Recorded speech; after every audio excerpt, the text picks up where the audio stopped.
Aloha! I'm Eric Anderson, pastor of Church of the Holy Cross, United Church of Christ in Hilo, Hawaii. And here's what I'm thinking. I'm thinking about the 37th chapter of the book of the prophet Ezekiel. It's a familiar story to many, or at least the image is familiar. It's Ezekiel's vision of a valley filled with dried bones. Instructed by God, Ezekiel prophesied to the bones, and they drew together, and Ezekiel continued to prophesy to the bones, and flesh grew upon them once more. And Ezekiel prophesied to the bones, and the bodies were now filled with breath and came to life. It's a stunning vision just on its own. It was particularly stunning for Ezekiel and for the people who listened to him. Ezekiel was one of the exiles removed from Jerusalem by the Babylonians. In Babylon, Ezekiel heard of the second fall of Jerusalem and the resultant end of the nation in which he'd been raised and whose temple he'd served, now in ruins. Ezekiel's vision of a valley filled with bones, that would have been something that he and his people would have understood. A vision of death and of loss and of suffering. But a vision of bones drawing together.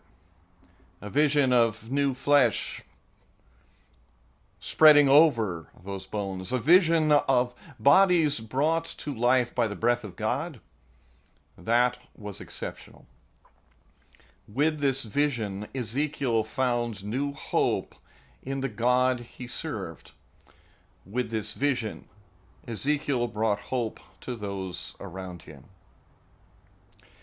We are not in exile, though it must be said that things have changed significantly over the course of time, and the Christian church is no longer the power that it once was. Some of that is for good. Some of that is for bad. We have spent 3 years in a global pandemic, and we are still not certain just how long this disease will remain with us and what effects it will have upon our societies in the long term. So there is something of a familiarity with the dry bones, the dry bones.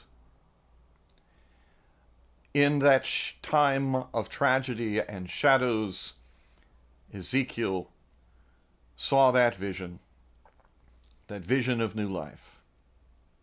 In that time of uncertainty and sorrow, Ezekiel shared the message with those around him, and it was preserved over the centuries for us. However much we might feel like dry bones, know that God has both the compassion and the power to bring our bones into line once more, to restore our aching bodies, and to fill our lungs with life and light and hope. That's what I'm thinking. I'm curious to hear what you're thinking. Send me an email or leave me your thoughts in the comments section below. I'd love to hear from you.